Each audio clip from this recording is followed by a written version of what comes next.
সুপ্রিয় দর্শক, কিছুক্ষণের মধ্যেই শুরু হতে যাচ্ছে বিআরসির এই নৌ বিহারটি।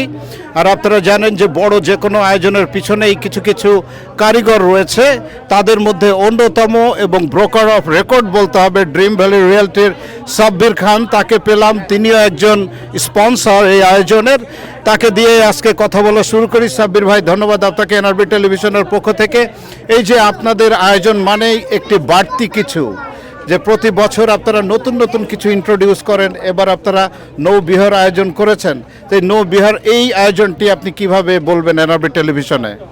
ধন্যবাদ এনআরবি দর্শকদের এবং এনআরবি টেলিভিশনকে আজকে আয়োজনে আপনারা থাকার জন্য, এবং আমি বিআরসিকে ধন্যবাদ জানাই এরকম সুন্দর একটা প্রোগ্রাম আয়োজন করার জন্য। নর্মালি আমরা যেরকম পিকনিক, তারপরে আপনার ব্যাঙ্কুয়েট হলের প্রোগ্রাম, এটা একটা অন্যতম ডিফারেন্ট টাইপের প্রোগ্রাম, যেটা আমাদের সবার প্রতিটা এজেন্ট এবং তাদের পরিবারকে একটা আনন্দময় সময় দেবে। এবং আমি always proud to be part of the BRC, কারণ আমরা যেহেতু বাংলাদেশের, অবশ্যই রক্তে বাংলাদেশ। আমরা যদিও আমাদের dream valley is a main stream brokerage, আমরা সবাইকে ওয়েলকাম জানাই। যেহেতু আমরা বাঙালি, আমরা বাংলাদেশের জন্য অবশ্যই স্পেশাল করতে চাই।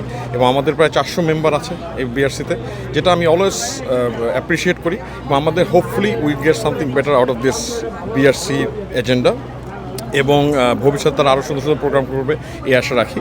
এবং আমরা সবসময় থাকবো ইনশাআল্লাহ তাদের পাশে, অলওয়েজ। আপনাকে অনেক ধন্যবাদ চমৎকার করে এনআরবি টেলিভিশনে বলার জন্য। ধন্যবাদ আপনাদের, ধন্যবাদ দর্শকদের, ধন্যবাদ।